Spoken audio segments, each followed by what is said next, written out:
Museums dreamed of displaying them. Auction houses fought to sell them. Collectors spent fortunes trying to own them. Some had survived empires. Some had crossed oceans. Some had witnessed 5 centuries of history. Diamonds that changed their names. Pearls that belonged to kings and queens.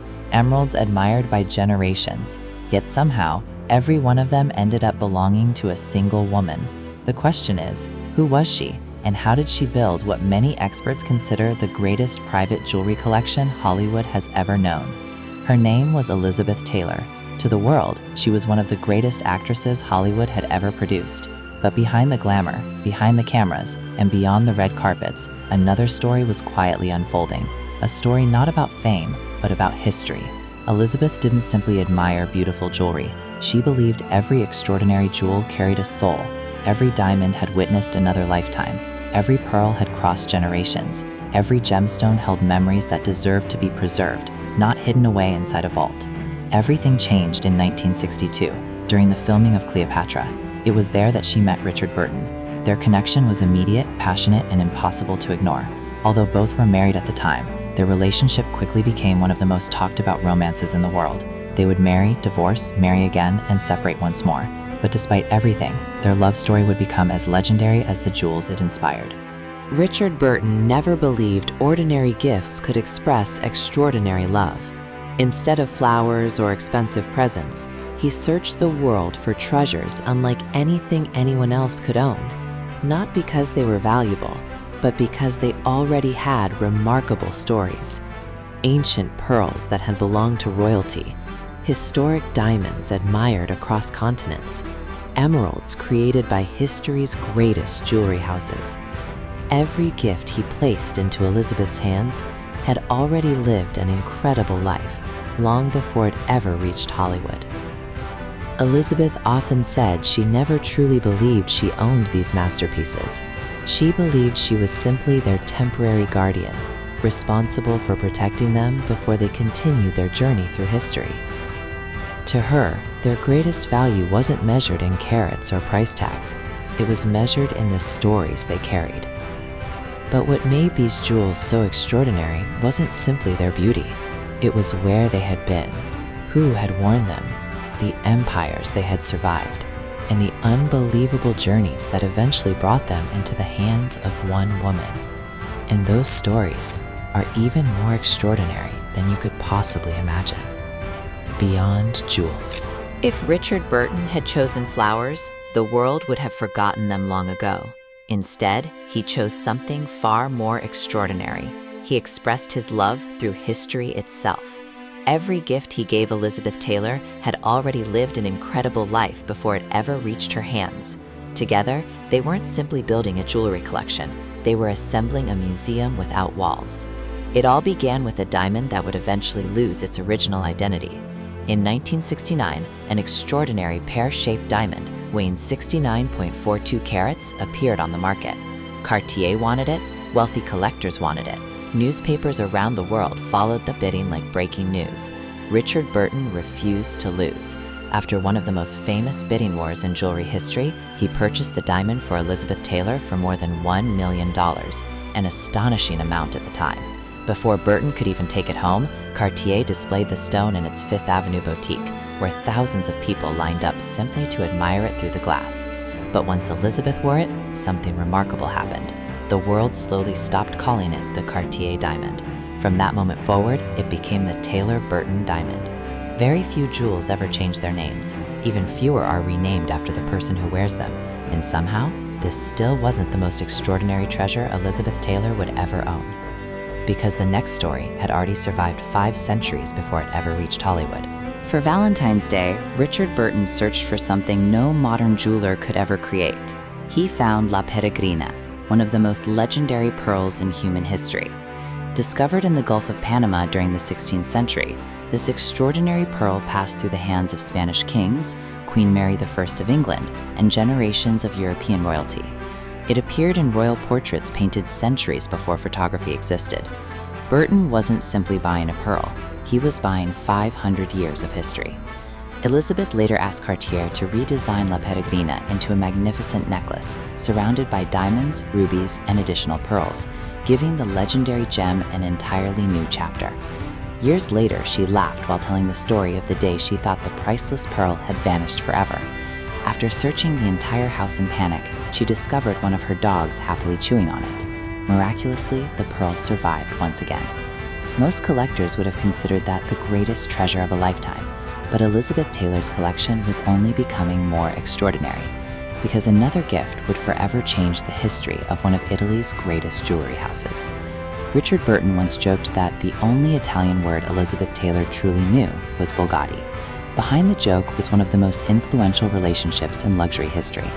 During their years together, Burton presented Elizabeth with spectacular Bulgari creations, including a breathtaking suite of vivid Colombian emeralds surrounded by brilliant diamonds. Elizabeth wore them everywhere, from movie premieres to royal receptions, introducing Bulgari to millions around the world. Many historians believe her influence helped transform the Roman jeweler into one of the world's most prestigious luxury brands. Even today, her Bulgari emerald collection remains one of the house's greatest masterpieces. By now, most people would think they had already seen the finest jewels in her collection. They would be wrong, because Richard Burton had saved one of his most meaningful gifts for a very special occasion. For Elizabeth's 40th birthday, Burton presented her with the Taj Mahal diamond. Unlike the dazzling white diamonds that filled her collection, this historic heart-shaped jewel had been engraved with Persian inscriptions centuries earlier during the Mughal Empire. According to tradition, it symbolized eternal love. Burton believed there could be no more meaningful gift for the woman he adored. It wasn't the largest jewel she owned, nor the most expensive, but it may have been the most romantic. History, however, wasn't always measured by age. Sometimes it was measured by how someone chose to live with it. No jewel proved that better than the Krupp diamond. Weighing an extraordinary 33.19 carats, its flawless Asher cut reflected light with remarkable depth. While most collectors would have hidden such a masterpiece inside a vault, Elizabeth Taylor wore it constantly, at charity events, during interviews, at elegant dinners, even on ordinary days. She believed jewels were meant to be lived with, not imprisoned behind glass. Years later, the diamond itself would be renamed the Elizabeth Taylor diamond, becoming yet another masterpiece forever linked to her legacy. By now, Elizabeth Taylor had assembled something no private collector had ever achieved. Masterpieces from Cartier, Bulgari, Tiffany & Co., Van Cleef & Arpels, historic royal treasures, record-breaking diamonds, pearls that had crossed 5 centuries. Every acquisition represented another unforgettable chapter of her life. She wasn't collecting luxury, she was preserving history. But believe it or not, you've only seen part of the story, because these legendary jewels were about to experience one final journey, one that no one could have predicted, and it would become the greatest jewelry auction the world had ever witnessed. When Elizabeth Taylor passed away in 2011, many believed the world's greatest private jewelry collection would quietly disappear into bank vaults, never to be seen again. That is what usually happens to legendary treasures. They vanish behind locked doors, becoming memories instead of history.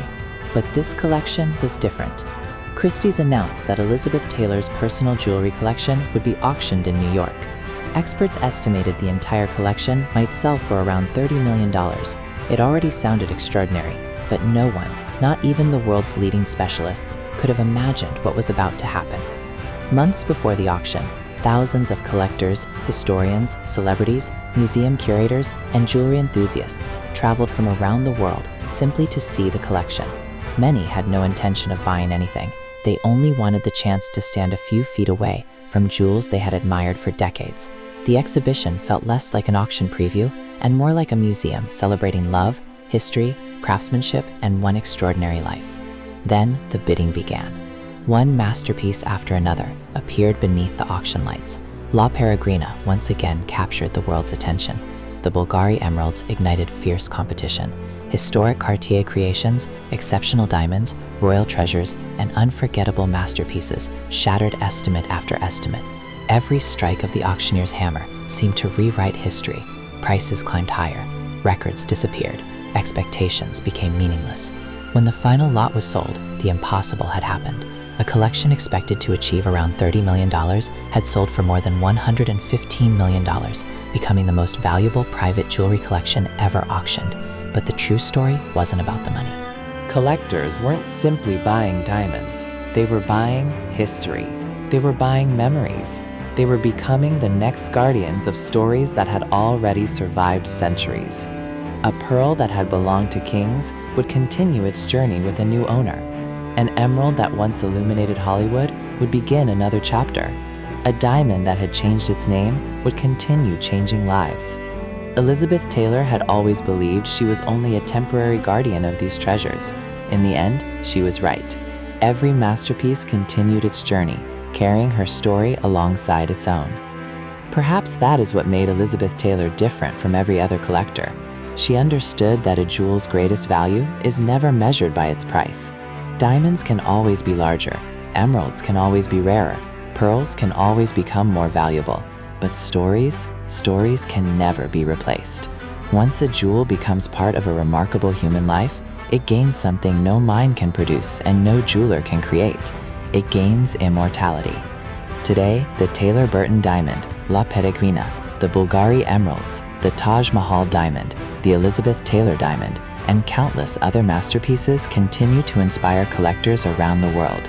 Not because they are beautiful, not because they are expensive, but because they remind us that history is not only written in books. Sometimes history is worn around someone's neck. Sometimes it rests upon a hand. Sometimes it shines for just a single moment before continuing its journey into another lifetime. Every jewel has a story, and some stories become legends. Every jewel has a story, and beyond jewels is where we uncover them.